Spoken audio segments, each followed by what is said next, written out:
Bismillahirrahmanirrahim. Assalamualaikum warahmatullahi wabarakatuh.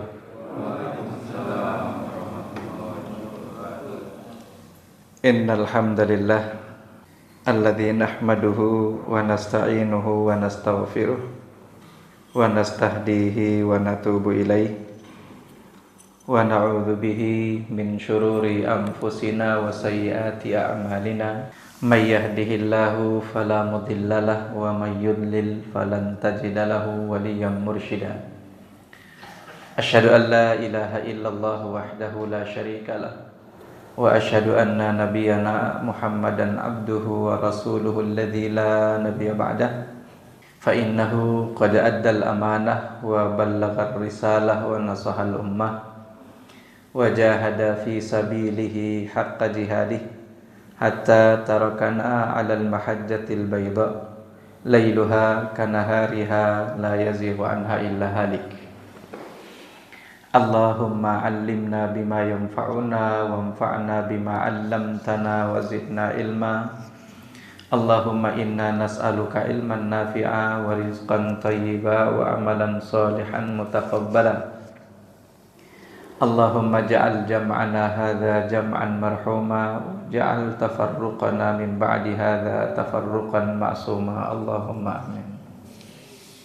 Dan Bapak Ibu yang dirahmati Allah, semoga kita dikaruniai nikmat sehat selalu oleh Allah, diberi kekuatan untuk bisa khususnya mengoptimalkan 10 malam terakhir ini dengan ibadah unggulan yang dicintai oleh Allah Subhanahu wa taala, dan semoga dengan itu kita dikaruniai nikmat mendapatkan Lailatul Qadar insyaallah. Amin ya rabbal alamin. Kita lanjut ya, hadis yang ke-10. Benar ya? Ya, hadis yang ke-10. Hadis yang ke-10 ini oleh Imam An-Nawawi kasih tema ad-du'a'u wa aklul halal. Jadi tema hadis ini ad-du'a'u wa aklul halal. Doa dan makanan yang halal. Nah, sebetulnya agak panjang hadis ini. Tapi itulah yang dijadikan sebagai inti dari hadis ini menurut beliau Imam An-Nawawi. Kita baca hadisnya, nanti terkait dengan doa ya. Nah, Bapak Ibu perlu ketahui bahwa salah satu di antara keistimewaan bulan Ramadan itu adalah bulan di mana doa-doa kita, doa-doa hamba diterima oleh Allah Subhanahu wa taala jauh lebih mudah dibandingkan daripada di kesempatan selain di bulan suci Ramadan ini. Nah, kita baca hadisnya an Abi Hurairah. Jadi hadis ini diriwayatkan dari Abu Hurairah sahabat atau salah satu sahabat yang merupakan bagian dari Ahlus Suffah. Ahlus Suffah mungkin cocoknya ya, kalau Ahlus Suffah itu kita bahasakan sebagai pesantrennya Masjid Nabawi waktu itu. Jadi As-Suffah itu satu tempat di belakang atau bagian belakang Masjid Nabawi. Kalau kita gambarkan misalnya ini Masjid Nabawi, sebut saja ya dulu, kan masih kecil dulu kan. Nah, jadi ini teras depannya ini itu jadi As-Suffah itu. Nah, itu nanti akan ditempati oleh sahabat-sahabat yang dalam setiap waktu atau di setiap generasi itu kurang lebih sekitar 80 sampai 100 orang yang menghuni As-Suffah itu. Nah, siapakah mereka? Mereka ini orang-orang yang satu nggak punya kerjaan, maksudnya tidak punya bisnis ya, tidak punya bisnis, harta tidak ada, rumah nggak ada. Nah, makanya mereka tinggal di situ. Lalu kemudian disebut As-Suffah. Nah, salah satu santri As-Suffah yang paling terkenal ini Imam Abu Hurairah, sahabat Abu Hurairah ini. Ini ada juga yang jadi Ahlus Suffah sini. Ya, jadi nggak ada keluarga. Ada juga sebetulnya yang punya keluarga. Dan mohon maaf, jangan disamain. Rata-rata mereka orang-orang miskin. Jadi datang dari luar Madinah ke Madinah, nggak punya keluarga, tidak bisa pula beli rumah, nggak bisa pula sewa rumah, tinggallah di As-Sufa itu. Nah, ini orang-orang ini bahkan makan mereka setiap hari aja itu merupakan tanggung jawab dari sahabat-sahabat yang lain. Jadi setiap habis maghrib Nabi Shallallahu Alaihi Wasallam itu selalu ngumpulin sahabat-sahabat yang punya kemampuan dari sisi finansial. Kemudian beliau minta masing-masing silakan mau bawa berapa orang dari Ahlus Sufa ini untuk dijamu makan malam. Ada yang bawa 1 orang, ada yang bawa 2 orang, ada yang 3, ada yang bahkan bawa 10 dari Ahlus Sufa itu. Nah, tapi keistimewaannya mereka ini karena nggak punya bisnis, tidak sibuk dengan hartanya, keistimewaannya mereka ini jadi fokus belajar. Makanya rata-rata mereka itu terkenal dengan kecerdasannya, rata-rata. Itu Ahlus Sufa itu. Sahabat Abu Hurairah ini sendiri, ini kan sahabat yang paling banyak meriwayatkan hadis dari baginda Rasulullah Shallallahu Alaihi Wasallam. Padahal beliau ini masuk Islam itu di tahun ke-7 Hijriah.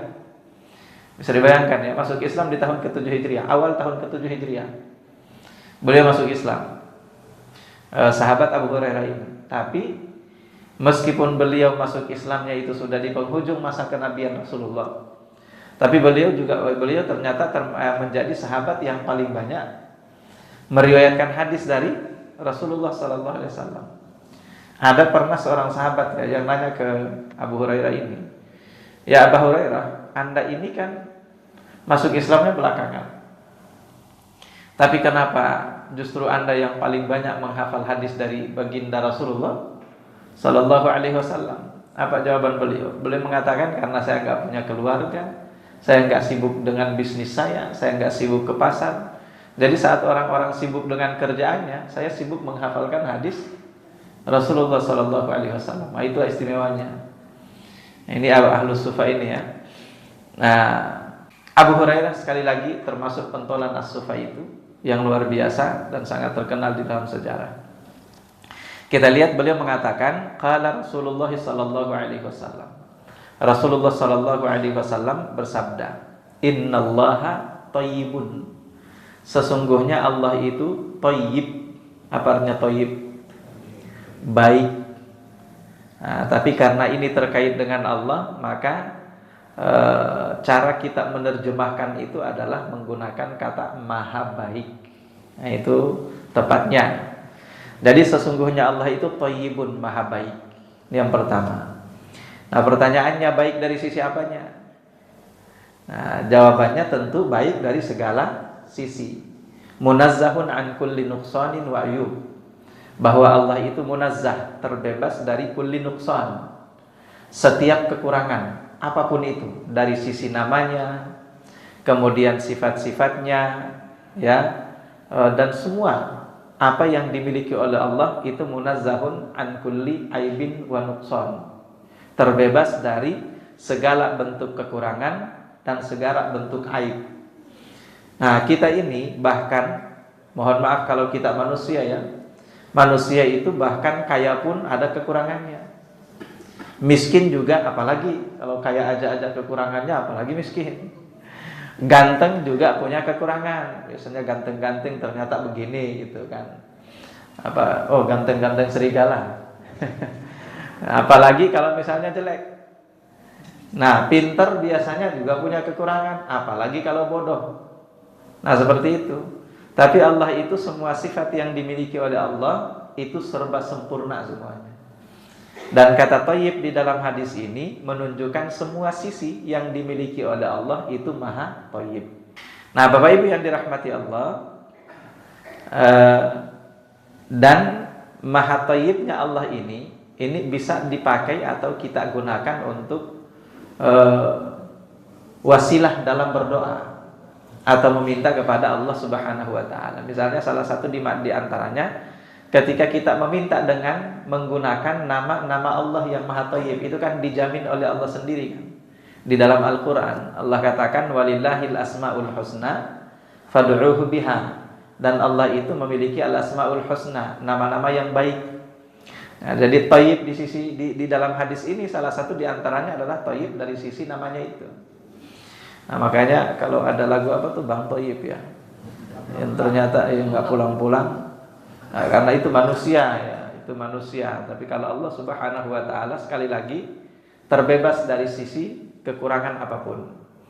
Makanya bahkan ada satu sifat sekalipun yang ternyata kalau sifat itu dimiliki oleh manusia adalah sebuah aib, ternyata dimiliki oleh Allah itu justru kesempurnaan. Apa misalnya contohnya?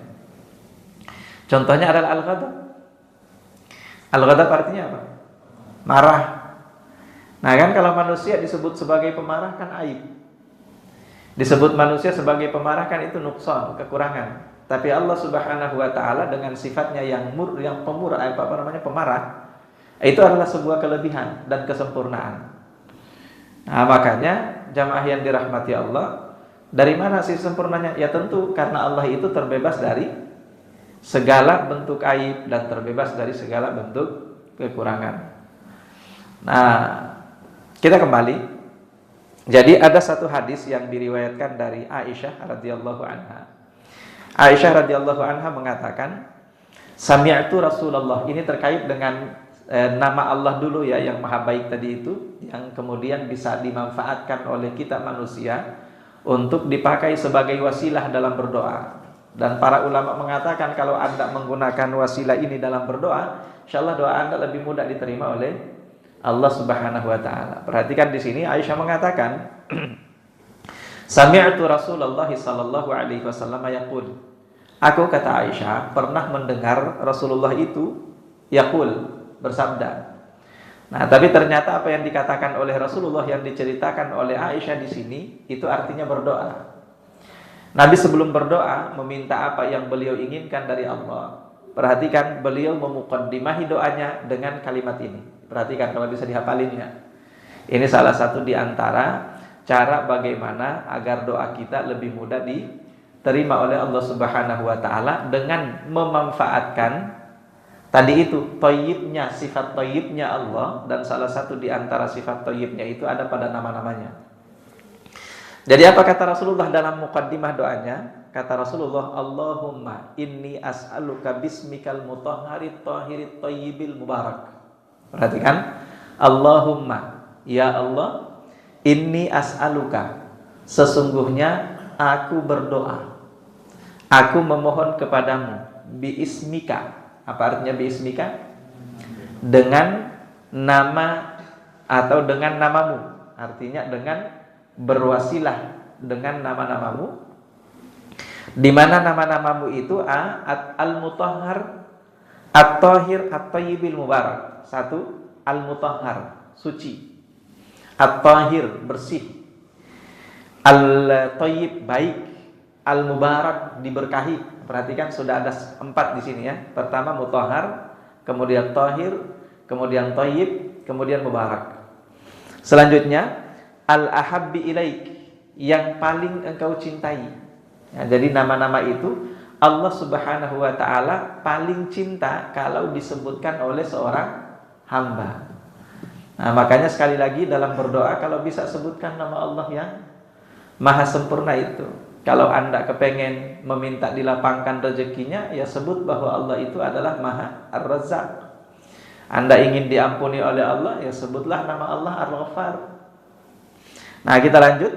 Allahumma inni as'aluka bismikal mutahharit tahirit thayyibil mubarak al-ahabbi ilaika, nama-nama yang sangat engkau cintai, alladzi idza du'ita bihi ajabta, di mana idza du'ita bihi, kalau engkau diminta dengan menggunakan wasilah nama-nama itu, ajabta, maka pasti engkau ijabah doa itu. Wa idza su'ilta bihi a'taita, dan setiap kali engkau ya Allah diminta dengan wasilah nama-namamu yang baik itu, maka a'taita, engkau pasti memberi apapun yang diminta oleh hambamu.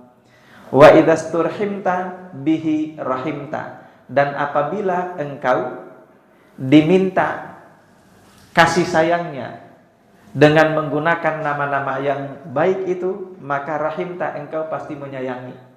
wa idastufrizta, dan apabila engkau diminta oleh hambamu untuk diselesaikan semua masalahnya dengan menggunakan nama-nama yang baik itu, maka farrajta, engkau pasti akan menyelesaikan masalah apapun yang diminta oleh hamba itu untuk diselesaikan olehmu.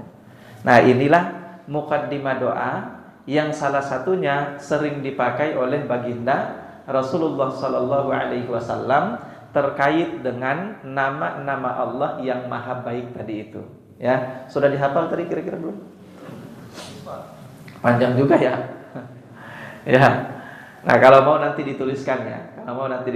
Allahumma inni as'aluka bismika al-mutahhari at-tahiri at-tayyibi al-mubarak al-ahabbi ilaik alladhi idza du'ita bihi ajabta wa idza su'ilta bihi a'taita wa idza sturhimta bihi rahimta wa idza stufrijta bihi farrajta. Panjang juga sih. Panjang juga ya. Lumayan lah kalau dihafal. Nanti tuliskan nanti insyaallah ya. Nanti dituliskan.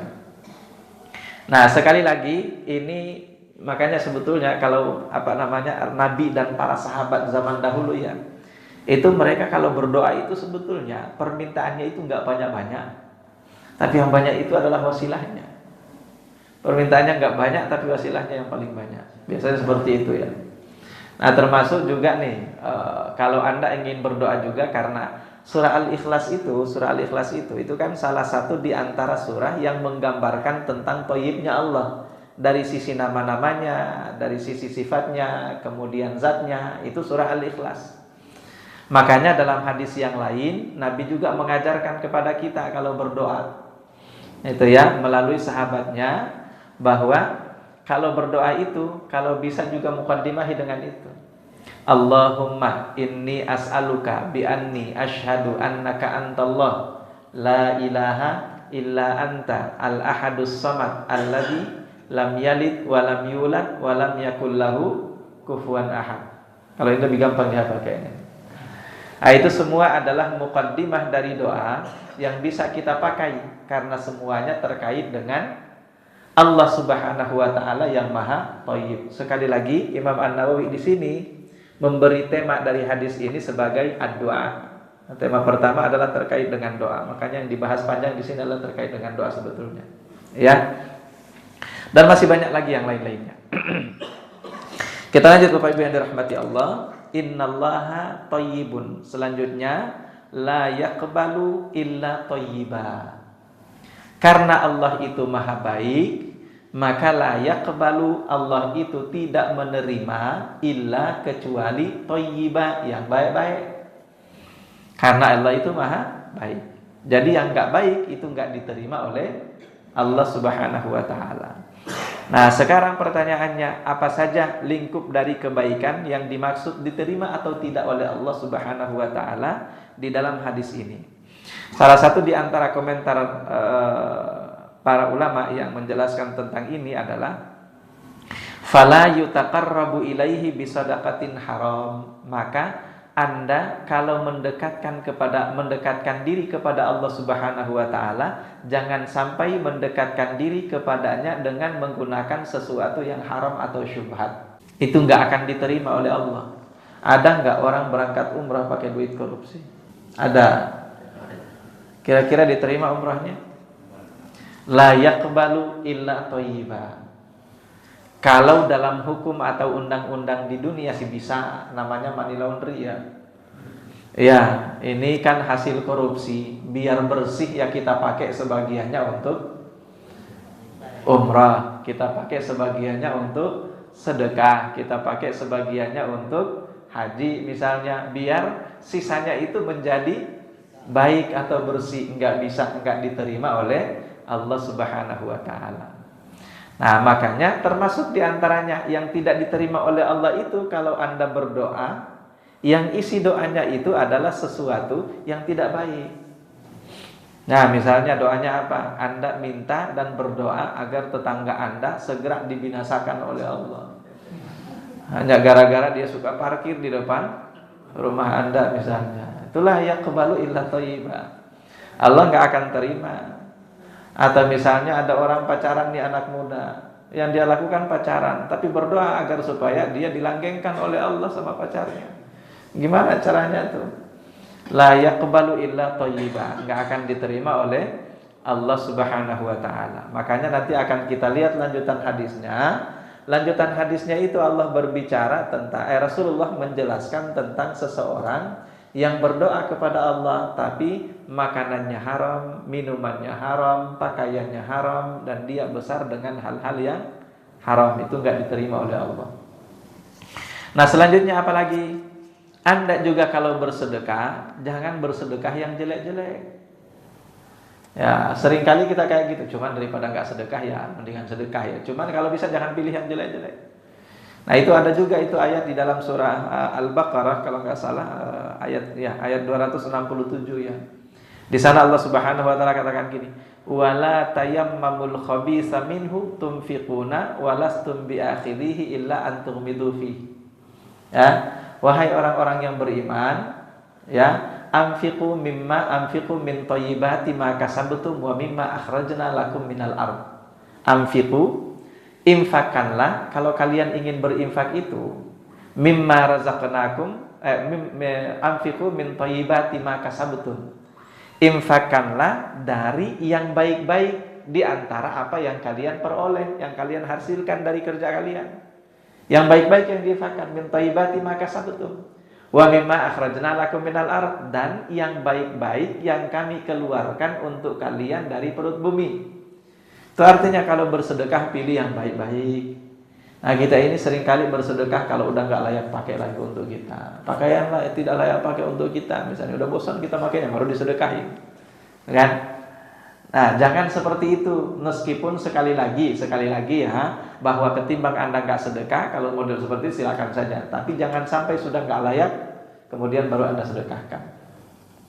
Kata Allah di ayat itu, anfiqu min thayyibati ma kasabtum wa mimma akhrajna lakum minal ard wala tayammamul khabith. Dan jangan sampai kalian tayammam memilih-milih yang khabith, yang buruk-buruk dari hasil yang kalian peroleh itu. Hasil panen yang sudah mau busuk baru kemudian disedekahkan. Yang baik-baik dipilih untuk misalnya dijual. Ya nggak apa-apa sih sebetulnya. Cuman kalau bisa sedekahnya itu yang lebih baik dibandingkan daripada yang mau dijual. Jadi walayatammamul khabitsa minhu tunfiqun. Yang tidak baik, yang jelek-jelek, yang buruk-buruk kalian pilih kemudian tunfiquna. Kalian infakkan itu. Tapi kata Allah, walastum biakhirihi illa an tughmidu fi. Sementara kalau kalian dikasih yang seperti itu, dikasih modelan yang kayak gitu, kalian gak mau ngambil illa an tughmidu fi, kecuali dalam keadaan mata yang tertutup. Nah, bayangkan tuh, Anda kalau sedekah gope misalnya, pertanyaannya, Anda kalau dikasih gope mau ngambil gak? Ayo. Ya, sedekahnya berapa? 1.000. Pertanyaannya, kalau Anda dikasih 1.000 ngambil gak? Nah, kalau Anda dikasih 1.000 tersinggung, maka jangan kasih orang 1.000, misalnya kayak gitu. Nah, ingat toh tidak akan pernah berkurang harta seseorang gara-gara sedekah. La yang kusumalun min sadaqatin, kata baginda Rasulullah SAW. Tidak akan pernah berkurang malun, harta, min sadaqatin, yang disisihkan untuk sedekah. Nah, jadi itu salah satu di antara makna dari apa yang dimaksud oleh Nabi dengan la yaqbalu illa thayyiba. Nah, makanya Anda sholat juga ya. Sholat itu apa perintah Allah terkait dengan sholat? Nah, terkait dengan sholat ini kata Allah Subhanahu wa taala, apa itu dalam surah Al-Baqarah? Dan pakailah pakaian kalian yang baik-baik ketika Anda mau sholat. Jadi yang paling baik yang Anda pakai untuk sholat. Nah, itu kenapa? Karena Allah Subhanahu wa ta'ala itu semakin baik apa yang Anda persembahkan, semakin mudah diterima oleh Allah Subhanahu wa ta'ala. Ini setelah bulan suci Ramadan, kita akan memasuki apa yang disebut Idul Qurban. Nah, kita punya kesempatan, punya kemampuan untuk beli kambing yang terbaik. Tapi kemudian dibelinya kambing yang paling murah misalnya. Jangan yang kayak gitu. La yaqbalu illa thayyiba, karena Allah itu tidak menerima kecuali yang baik-baik. Selanjutnya, yang tidak baik itu termasuk ketika Anda melakukan satu perbuatan karena di balik itu ada modus. Modus apa misalnya? Kemudian di dalam bahasa syariah kita disebut sebagai riya. Ya, ada unsur riya, pengen dipuji, pengen misalnya dinaikin pangkatnya kalau dalam satu instansi misalnya dan sebagainya, itu termasuk bagian dari yang tidak diterima oleh Allah karena dia tidak thayyib atau tidak baik. Rasulullah SAW melanjutkan, la yaqbalu illa thayyiba. Wa innallaha, dan sesungguhnya Allah Ta'ala amaral mu'minina bima amara bihi al-mursalin. Sesungguhnya Allah Subhanahu wa Ta'ala amaral mu'minin, memerintahkan kepada orang-orang beriman bima amara bihil mursalin, apa yang sudah Allah perintahkan kepada para nabi. Jadi apa yang Allah perintahkan kepada para nabi, pada rasul, itu pula yang Allah perintahkan kepada kita orang-orang beriman. Nah, setelah itu Allah kemudian memfokuskan apa yang diperintahkan oleh Allah kepada kita orang beriman, yang juga ternyata dulu sudah diperintahkan oleh Allah kepada para rasul itu. Nah, Nabi kemudian mengutip firman Allah dalam surah Al-Mu'minun ayat 51. Ya ayyuhar rusulu, wahai para rasul. Ar-rusulu, para rasul, kulu minat thayyibati wa'malu sholiha. Makanlah yang baik-baik. Makanlah yang baik-baik. Wa'malu sholiha, dan beramal solehlah. Nah, ini perintah Allah untuk siapa yang ini? Perintah Allah untuk para rasul. Ternyata di dalam ayat yang lain, perintah yang sama itu disampaikan oleh Allah untuk kita orang-orang beriman. Di surah apa itu? Surah Al-Baqarah ayat 172. Apa kata Allah di sana? Ya ayyuhalladzina amanu, wahai sekalian orang-orang beriman, kulu min thayyibati ma razaqnakum, makanlah yang baik-baik di antara apa yang kami karuniakan kepada kalian. Maka fokus dari hadis ini adalah yang dimaksud oleh Allah dengan perintah kepada para rasul, yang juga diperintahkan oleh Allah kepada kita orang-orang beriman, adalah agar makan makanan yang baik-baik. Dalam surah Al-Baqarah juga, selain baik juga harus diketahui kehalalannya. Seperti itu ya. Nah, Bapak Ibu yang dirahmati Allah, kategori baik yang harus dimakan itu kayak gimana? Yang baik-baik, makan jengkol baik gak sih? Baik, makan jengkol. Ya, enak. Baik makan jengkol, tapi jangan menjelang Anda berkumpul dengan orang-orang. Baik aja makan jengkol, tapi jangan pipisnya di masjid. Ya. Wah, habis makan jengkol datang pipisnya di masjid. Wah, itu bisa muntah itu yang lain itu. Baik, enggak masalah, itu halal, tapi makan jengkol lah ketika Anda berada di rumah misalnya, tidak mempengaruhi orang lain. Atau kalau tidak misalnya daging halal, tapi ternyata daging yang halal itu kalau Anda makan, Anda ternyata punya penyakit apa sih kalau daging? Risikonya kolesterol. Iya, kolesterol dan sebagainya. Anda misalnya punya asam urat, makannya kacang. Nah, itu cepat itu memicunya. Nah, itu yang dimaksud dengan thayyibah. Jadi tidak hanya sekedar halal, tapi juga yang harus diperhatikan adalah thayyib, baik. Nah, ternyata aturan ini juga sudah Allah berikan kepada para rasul di zaman dahulu. Makanya Bapak Ibu diperhatikan itu ya. Nah, mohon maaf, ini terkait dengan kesehatan, kondisi kesehatan hari ini ya. Kalau kita tahu ternyata salah satu di antara pasien terbanyak di RSCM sana itu, pasien terbanyak itu salah satunya adalah pasien dengan masalah ginjal. Dan rata-rata mereka itu, ini usia-usia masih sangat muda ya. Usia masih pada muda-muda. Itu masih 20-an tahun usianya. Nah, mereka ternyata sudah harus cuci darah. Kenapa? Gara-gara ginjalnya sudah nggak normal. Nah, ternyata itu gara-gara apa ternyata? Gara-gara minuman instan ya namanya ya. Minuman instan, minuman ya yang jajan-jajan di pinggir jalan itu. Kan enak-enak tuh kalau dicicipin, enak-enak tuh ya kan, manis dan sebagainya, warnanya juga macam-macam, tapi ternyata itu sangat berbahaya bagi ginjal. Nah, itu yang terjadi hari ini. Model kayak gitu kalau kita lihat ini kan halal, memang halal. Tapi permasalahannya merusak. Itu permasalahannya, itu merusak. Nah, sekarang pertanyaannya, mohon maaf, jangan tersinggung. Kalau rokok gimana? Halal. Oh ya sudah, bukan saya yang bilang kan. Bukan saya yang bilang. Nah, itu nggak tahu. Saya tidak mau bahas halal atau haramnya ya. Karena seharusnya sudah jelas tentang hukumnya. Kalau itu ya, hukumnya sudah jelas seharusnya. Tinggal kita mau ngambil yang mana silakan saja. Cuma pertanyaannya lagi, toyib apa nggak toyib kira-kira? Nah itu, toyib apa nggak toyib. Tapi ada juga yang bilang, tapi saya kalau nggak merokok nggak bisa mikir. Saya bilang kayak gitu. Ada juga yang bilang kayak gitu kan. Ada juga, oh cari inspirasi, silakan saja. Nggak apa-apa. Yang jelas kita sudah bisa menilai sendiri masing-masing ya. Kita bisa menilai sendiri benar apa enggak. Seperti itu modelnya. Yang jelas bahwa Allah itu sudah memerintahkan kepada para rasul, dan perintah itu kemudian Allah lanjutkan ke kita orang-orang beriman, bahwa jangan sampai ada yang kita konsumsi, apapun itu yang kita konsumsi yang kemudian merusak kesehatan kita, yang disebut sebagai tidak thayyib tadi itu ya. Nah selanjutnya, summa dzakara rajula, lalu setelah Nabi membaca dua ayat ini yang merupakan tadi perintah Allah kepada para mursalin, para rasul, sekaligus perintah Allah kepada kita orang-orang beriman, di mana isi perintahnya sama tadi, apa itu? Makan yang baik-baik, konsumsi yang baik-baik.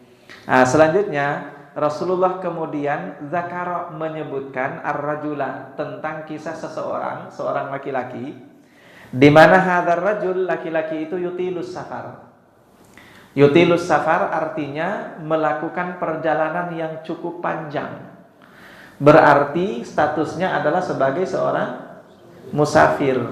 Salah satu di antara keistimewaan seorang musafir ya, meskipun enggak semuanya ya. Nah, yang paling disepakati oleh para ulama tentang musafir yang dimaksud dalam hadis ini adalah musafir yang dimaksud dalam hadis ini, dan musafir yang tadi dapat fasilitas. Kalau musafir itu kan fasilitasnya apa? Doa-doanya mustajab, itu musafir. Tapi yang disepakati oleh para ulama, kategori musafir yang doanya mustajab itu musafir kayak gimana? Musafir dalam ketaatan. Misalnya ya, contoh, Anda musafir untuk apa? Untuk haji. Nah, itu musafir dalam ketaatan. Anda musafir untuk apa? Musafir untuk umrah, itu dalam ketaatan. Musafir untuk apa lagi? Musafir untuk silaturahim, termasuk untuk ketaatan. Ya, mudik masuk nggak? Silaturahim. Oh iya benar Pak. Ya. Mudik, silaturahim. Oh ya benar. Jadi kalau mudik niatkan silaturahim ya, biar mudiknya, status musafirnya termasuk bagian dari musafir dalam ketaatan. Ya betul ya, mengunjungi orang tua. Ya, musafir dalam ketaatan apalagi, misalnya perjalanan dakwah misalnya, atau musafir li talabil ilm, musafir untuk menuntut ilmu. Nah itu yang memang oleh para ulama disepakati bahwa dia pasti dapat fasilitas doaun mustajab, doa yang mustajab. Nah, tapi ada juga sebagian ulama yang mengatakan meskipun bukan ketaatan, selama itu bukan sesuatu yang haram, maka musafirnya termasuk bagian dari musafir yang mendapatkan fasilitas doaun mustajab tadi, itu doa yang diijabah oleh Allah. Tapi para ulama sepakat kalau musafirnya Anda dalam rangka maksiat, dalam rangka dosa, maka musafir Anda tidak termasuk bagian dari yang mendapatkan fasilitas doaun mustajab, doa-doa mustajab.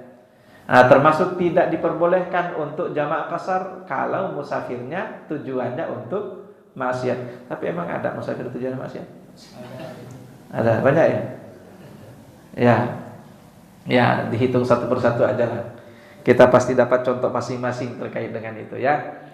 Nah, kita kembali ke hadis ini. Jadi para ulama mengatakan musafir atau yutilus safar yang dimaksud oleh Nabi dalam hadis ini itu musafir dalam ketaatan, sehingga seharusnya dia dapat fasilitas apa tadi? Doaun mustajab, doa yang mustajab. Tapi kata Nabi, wa mat'amuhu haramun, orang ini sumber makanannya haram. Perhatikan tuh, dia musafir dalam ketaatan. Tapi mat'amuhu haramun, sumber makanannya haram. Wa mashrabuhu haramun, sumber minumannya juga haram. Wa malbasuhu haramun, pakaiannya juga haram. Lalu kata Nabi, wa ghudhiya biharamin, orang ini juga ghudhiya. Ghudhiya itu dari kata ghidha. Ghidha itu sebetulnya dipakai juga tuh dalam bahasa Indonesia, MBG. Apa MBG? Makanan bergizi. Makanan bergizi apa bersama? Oh, makanan bergizi gratis. Oh iya. Bergizi. Itu kata gizi. Itu dalam bahasa Arab itu ghidhaun, gizi, jadi gizi kita. Itu ya, makanan bergizi. Jadi kalau istilah ghudhiya biharamin itu artinya sumber gizinya itu dari yang haram-haram, dan itu artinya orang itu tumbuh dari hal-hal barang-barang atau makanan dan minuman yang haram. Wa ghudhiya biharamin kata Nabi. Selanjutnya fa anna yustajabu lahu, mana mungkin, mustahil, enggak akan pernah yustajabu lahu. Mohon maaf, ada kata yang terlewat tadi itu. Jadi orang ini yutilus safar.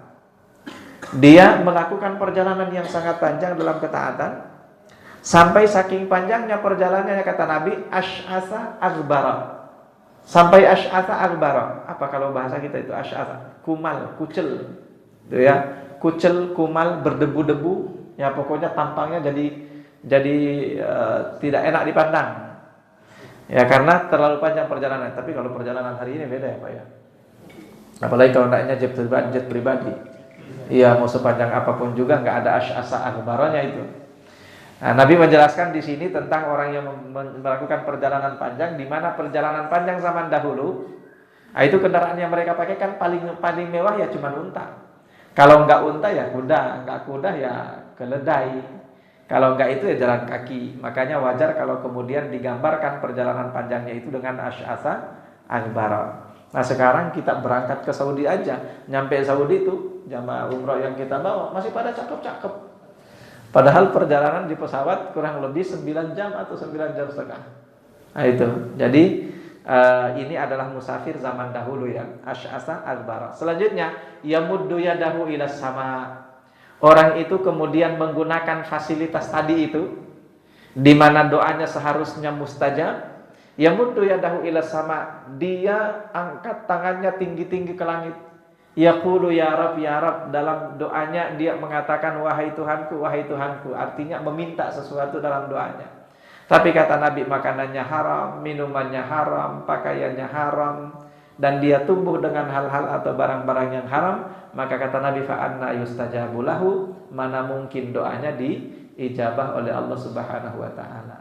Nah, Bapak Ibu yang dirahmati Allah, poin pentingnya di sini adalah bahwa ternyata salah satu di antara yang mempengaruhi doa kita diterima oleh Allah atau tidak adalah soal makanan Anda halal atau haram. Jadi kalau misalnya kita doanya sudah banyak bolak-balik kita minta setiap hari, misalnya bahkan sampai 10 kali atau bahkan lebih dari 10 kali, berulang-ulang kita minta apa yang kita inginkan dalam doa kita, tapi belum juga diijabah oleh Allah, salah satu di antara yang harus kita evaluasi adalah makanannya haram apa enggak. Nah, itu terkait langsung di dalam hadis ini sebagaimana yang dijelaskan oleh baginda Rasulullah sallallahu alaihi wasallam. Nah, ada juga yang mengatakan bahwa hadis ini juga menunjukkan kalau doa seseorang itu juga akan sulit diterima oleh Allah kalau orang itu banyak maksiatnya, banyak dosanya, terutama dosa itu terkait dengan apa tadi itu? Makanan dan minuman. Nah, itu lebih sulit diterima doanya oleh Allah Subhanahu wa taala. Ya, meskipun ada juga ya hadis yang lain, yang menjelaskan bahwa Nabi SAW mengatakan bahwa doaul mazlum, doa orang yang terzalimi itu la yuraddu, tidak ditolak oleh Allah Subhanahu wa taala, wa in kana min kafirin, meskipun doa itu disampaikan oleh orang kafir. Jadi memang ada kondisi-kondisi tertentu di mana dalam kondisi kayak gitu, siapapun Anda, apapun status Anda, doa Anda diterima oleh Allah Subhanahu wa taala. Salah satunya tadi itu ya.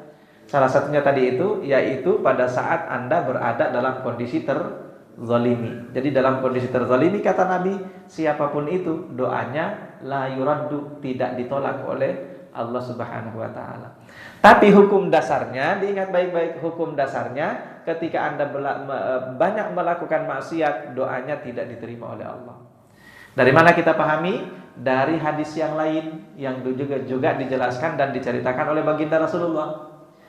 Nah, ketika beliau mengatakan bahwa ada 3 orang pemuda, di mana 3 orang pemuda itu mereka terperangkap dalam gua.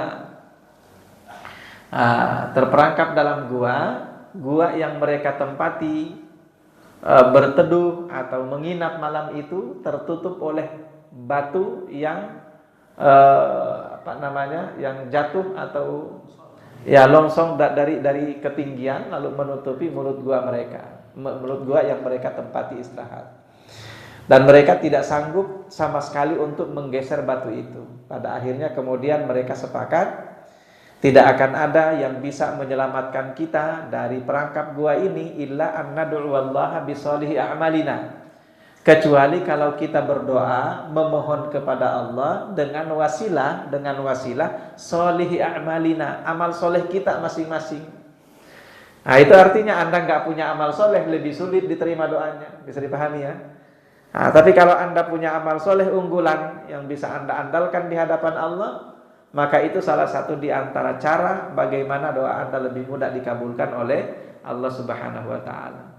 Dalam hadis itu Nabi menjelaskan, ketika mereka bertiga sepakat, tidak akan ada yang bisa menyelamatkan kita dari perangkap gua ini kecuali dengan doa yang kita panjatkan kepada Allah dengan menggunakan wasilah solihi a'malina, amal soleh yang sudah kita lakukan.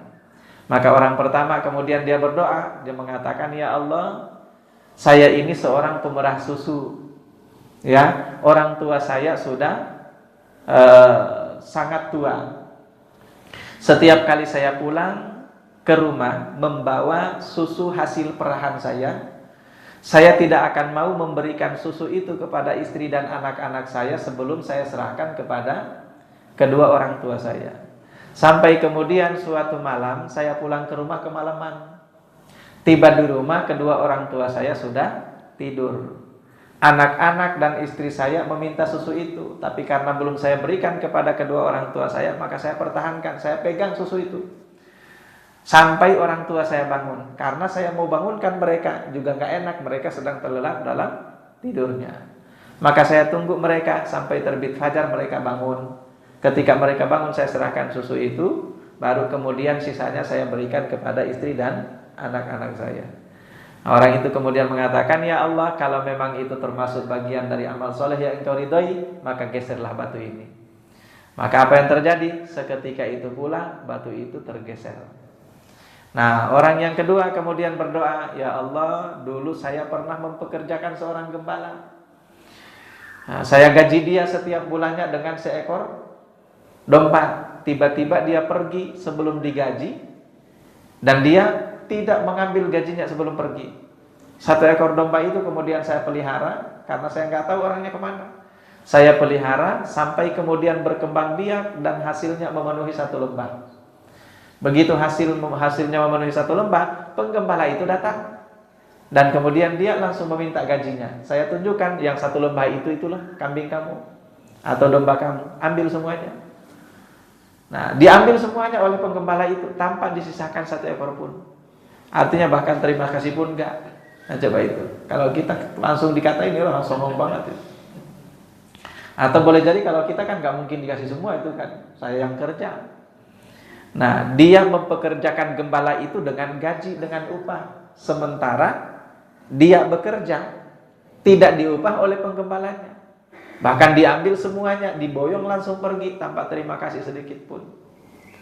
Nah, kata orang itu, kata pemuda itu, ya Allah, seandainya itu termasuk bagian dari amal soleh yang Engkau ridhoi, geserlah batu ini. Maka bergeser pula batu itu. Nah, pemuda yang ketiga mengatakan, ya Allah, dulu saya punya sepupu cantik sekali. Kami suka sama suka, sampai kami kemudian sepakat untuk melakukan zina.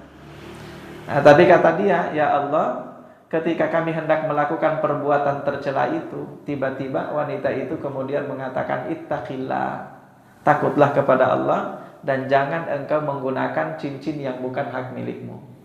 Mendengar kalimat itu, saya tinggalkan wanita itu, kemudian saya pergi karena takut kepadamu, ya Allah. Ya Allah, kalau memang itu termasuk bagian dari amal soleh Engkau ridhoi, geserlah batu ini. Bergeser pula batu itu seketika, sehingga mereka bisa lolos dari perangkap gua itu. Nah, hadis ini menunjukkan kepada kita bahwa salah satu di antara yang bisa sangat mempengaruhi doa Anda yang Anda panjatkan kepada Allah itu adalah seberapa banyak amal soleh yang Anda punya yang kira-kira bisa menjadi kebanggaan Anda di sisi Allah Subhanahu wa taala. Nah, belum lagi firman Allah yang mengatakan ilaihi yas'adul kalimut thayyib. Kepada Allah naik kalimat-kalimat yang baik. Kalimat yang baik itu termasuk di antaranya, termasuk salah satunya adalah doa. Kata Allah kepada Allah naik kalimat-kalimat yang baik termasuk doa. Tapi kata Allah di dalam lanjutan ayatnya, wal amalus sholih yarfa'uhu, akan tetapi amal soleh yang nantinya akan mengangkat doa itu menuju kepada Allah Subhanahu wa taala. Jadi kalau Anda nggak punya amal soleh, ya susah juga tuh. Doa itu harus punya kendaraan untuk bisa sampai kepada Allah Subhanahu wa taala. Nah, ini dalil-dalil yang menunjukkan bahwa kita memahami hadis ini termasuk diantaranya bukan hanya sekedar Anda makan yang baik-baik, tapi Anda berbuat yang baik, Anda beramal soleh, itu juga mempengaruhi doa yang Anda panjatkan. Sebaliknya, ketika maksiat terlalu banyak yang Anda lakukan, maka doa itu juga akan semakin sulit untuk diterima oleh Allah Subhanahu tabaraka ta'ala. Bapak Ibu yang dirahmati Allah, itu penjelasan tentang hadis yang ke-10 ini. Nah, kita lihat ada beberapa poin yang disampaikan oleh para ulama terkait dengan apa yang bisa kita ambil sebagai pelajaran dari hadis ini. Pertama, wasfullahi ta'ala bit-thayyibi dzatan wa sifatin wa af'al. Allah itu memiliki sifat atau segala sesuatu yang baik. Baik itu dari sisi zatnya, dari sisi sifatnya, dari sisi perbuatannya, Allah itu semuanya maha baik. Selanjutnya, tanzihullahi ta'ala an kulli naqsin. Hadis ini menunjukkan bahwa Allah Subhanahu wa ta'ala terbebas dari segala bentuk kekurangan, segala bentuk aib. Selanjutnya yang ketiga, anna minal a'mali ma yaqbaluhu wa minha ma la yaqbaluhu. Dari hadis ini kita juga bisa belajar bahwa ternyata di antara amal-amal perbuatan seseorang itu ada yang diterima dan ada yang tidak diterima. Pelajaran berikutnya, annallaha ta'ala amara ibadahu ar-rusula wal mursal ilaihim an ya'kulu minat thayyibati wa an yashkurullaha subhanahu wa ta'ala. Ada dua perintah yang Allah perintahkan kepada para rasul, sekaligus juga Allah perintahkan kepada kita orang-orang beriman, yaitu perintah pertama, makan makanan yang baik. Perintah yang kedua, banyak-banyak bersyukur. Itu perintah yang kedua. Selanjutnya pelajaran berikutnya, anna syukra huwal amalus sholihu liqaulihi ta'ala, bahwa syukur itu juga termasuk bagian dari amal soleh. Dari mana kita pahami? Dari firman Allah, ya ayyuhar rusulu kulu minat thayyibati wa amalu sholihah. Kulu min thayyibati ma razaqnakum washkuru lillahi in kuntum iyyahu ta'budun. Surah Al-Baqarah ayat 172. Pelajaran berikutnya, anna min syarti ijabati du'ai ijtinabu aklil harami. Salah satu syarat diterimanya doa itu adalah menjauhi makanan yang haram, termasuk yang syubhat. Pelajaran berikutnya, min asbabi ijabati du'ai kaunul insani fi safar. Salah satu di antara sebab diterimanya doa adalah status Anda sebagai seorang musafir. Selanjutnya, min asbabi ijabati du'a, juga termasuk bagian dari sebab diterimanya doa adalah raf'ul yadaini ilallahi ta'ala, mengangkat tangan mengangkat tangan. Semakin tinggi tangan Anda angkat di dalam berdoa, semakin sulit ditolak oleh Allah Subhanahu wa taala. Nah, Rasulullah pernah bersabda, Rasulullah pernah bersabda, beliau mengatakan bahwa Allah itu malu untuk menolak doa seorang hamba yang mengangkat tangannya tinggi-tinggi ke langit. Jadi kalau Anda berdoa, jangan tanggung-tanggung angkat tangannya. Angkat setinggi-tingginya. Kenapa? Karena dengan demikian Allah Subhanahu wa taala malu untuk menolak doa itu. Nah, jadi itu salah satu di antara syarat doa lebih mudah diterima oleh Allah. Selanjutnya, min asbabi ijabati doa at-tawassulu ila Allahi bi ar-rububiyyati li annaha hiyallati biha al-khalq wat tadbir. Di antara sebab diterimanya doa oleh Allah Subhanahu wa taala adalah tawassul, menggunakan wasilah dengan sifat-sifat Allah dan dengan nama-nama Allah Subhanahu wa taala. Itu pelajaran-pelajaran penting dari hadis ini. Baik, selanjutnya kita masuk ke hadis yang ke-11. Hadis yang ke-11, al-wara'u wa tarkus syubah. An Abi Muhammad Al-Hasan bin Ali sibti Rasulullah sallallahu alaihi wasallam, dari Muhammad atau Abu Muhammad Al-Hasan bin Ali, berarti cucu Rasulullah sallallahu alaihi wasallam. Wa raihanatihi radhiyallahu anhu qala, beliau mengatakan hafiztu min Rasulillah sallallahu alaihi wasallam, saya menghafalkan dari Rasulullah sallallahu alaihi wasallam. Apa itu yang dihafalkan oleh Al-Hasan bin Ali dari Rasulullah? Yaitu kalimat da'ma yaribuka ila ma la yaribuka. Da'ma yaribuk, tinggalkan apa yang meragukanmu, ila ma la yaribuka, dan ambillah yang tidak meragukanmu. Hadis ini diriwayatkan oleh Imam An-Nasai, Imam At-Tirmidzi, dan Imam At-Tirmidzi mengatakan hadis ini hasan sahih. Baik, mari kita lihat da'ma yaribuka ila ma la yaribuka. Fihi dalilun ala annal muttaqi yanbaghi lahu an la ya'kula al-mal alladhi fihi syubhatun kama yahrumu alaihi an aklal haram. Jadi para ulama mengatakan ini hadis menunjukkan bahwa sesuatu yang meragukan Anda berarti kan nanti jatuh hukumnya adalah syubhat. Artinya samar-samar. Sesuatu yang hukumnya samar-samar itu jauhi. Kenapa? Karena yang samar-samar itu tidak akan pernah lari ke halal, tapi dia pasti akan lari ke haram. Biasanya akan seperti itu. Itu yang syubhat-syubhat. Nah, makanya di dalam hadis yang lain Nabi juga menjelaskan ittaqis syubhat. Hati-hatilah kalian dengan hal-hal yang sifatnya syubhat. Ingat sekali lagi, syubhat itu apa? Syubhat itu adalah sesuatu yang meragukan, yang samar-samar, yang tidak jelas kepastian hukumnya. Nah, oleh Rasulullah kita dilarang untuk dekat-dekat ke situ. Bahkan hadis Nabi yang lain mengatakan itu seperti seorang penggembala yang menggembalakan ternaknya di samping kebun orang. Jadi dia menggembalakan ternaknya di pinggir kebun orang. Dan yang namanya ternak, kalau Anda ternakkan di samping kebun orang, sementara dia lihat di dalam kebun itu rumputnya pada subur-subur, ya pasti masuklah dia itu. Nah, kata Nabi seperti itu. Artinya dia pasti akan condong ke sana, nggak akan pernah condong keluar. Pasti akan condong ke sesuatu yang haram. Itu yang namanya syubhat. Nah, jadi yang dimaksud dengan meragukan oleh baginda Rasulullah yang disampaikan oleh cucu beliau Al-Hasan bin Ali di dalam hadis ini, itu adalah sesuatu yang meragukan. Jadi jangan dekat-dekat dengan hal semacam itu. Makanya ambil yang pasti-pasti saja. Ambil yang pasti-pasti saja. Oh, ini sudah pasti. Hukumnya apa? Hukumnya jelas. Hukumnya adalah halal. Ambil yang pasti-pasti kayak gitu.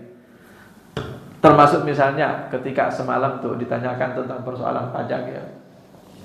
Dan persoalan pajak, itu Allah Ta'ala bisa jadi kemudian masuknya ke syubhat, kecuali kalau ada ulama yang bisa menjelaskan dengan sangat gamblang, sangat detail, kemudian menggunakan dalil-dalil baik itu dari Al-Quran atau dari hadis, yang kemudian bisa menjelaskan hukum pasti dari itu semuanya. Wallahu a'lam bishawab.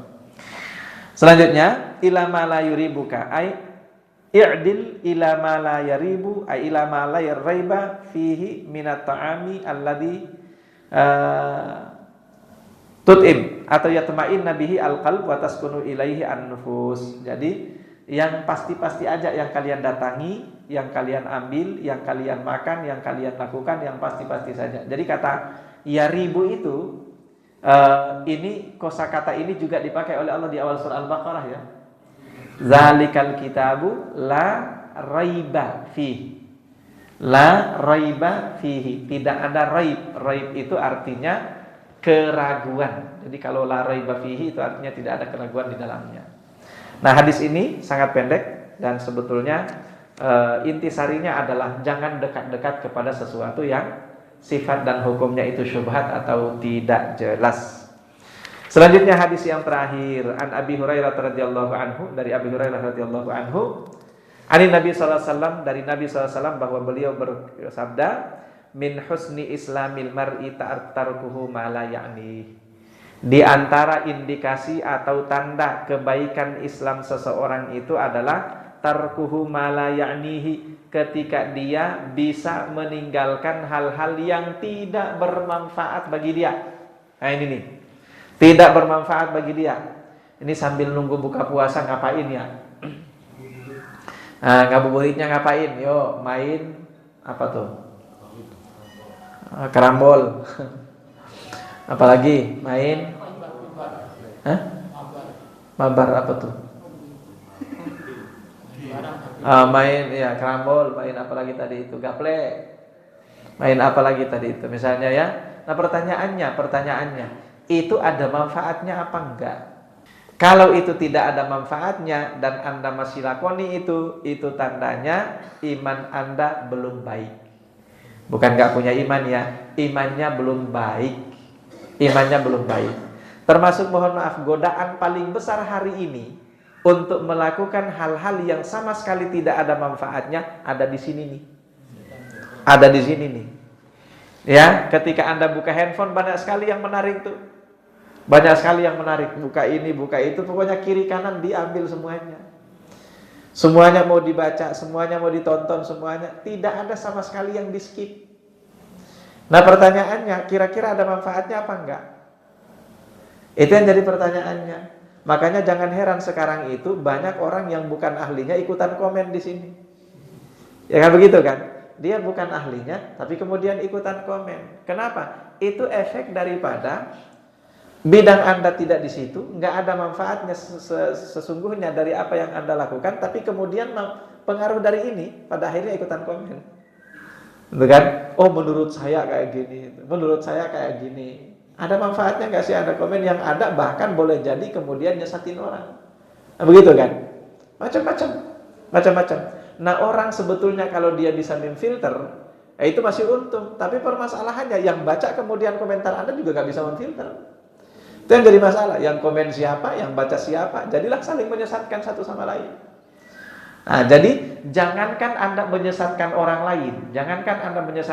lain, Anda melakukan suatu hal yang sama sekali tidak ada manfaatnya, sekalipun cuman itu saja, itu sudah menunjukkan bahwa iman Anda belum baik. Nah, makanya coba dipikir-pikir tuh, kalau saya lakukan ini ada manfaatnya enggak ya?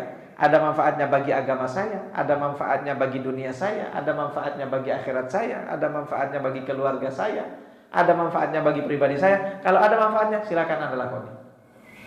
Jadi untuk bisa tadi itu menyeleksi, memfilter apa yang harus kita lakukan, boleh kita lakukan atau tidak boleh kita lakukan, tanyakan di balik ini ada manfaatnya atau enggak. Nah, maka hadis ini salah satu di antara manfaatnya adalah Nabi mengajarkan kepada kita bagaimana cara agar Anda tidak buang-buang waktu pada sesuatu yang sia-sia. Nah, itulah salah satu di antara pelajaran penting yang bisa kita ambil dari sini. Kalau tenis meja tenang aja, ada manfaatnya tenis meja itu olahraga itu. Olahraga, nyehatin badan itu ya. Itu menjaga fisik, itu ngeluarin keringat, tenang, itu ada manfaatnya itu. Insya Allah termasuk bagian dari ibadah ya. Saya juga badminton itu ngeluarin keringat ya, termasuk ngilangin stres itu ya.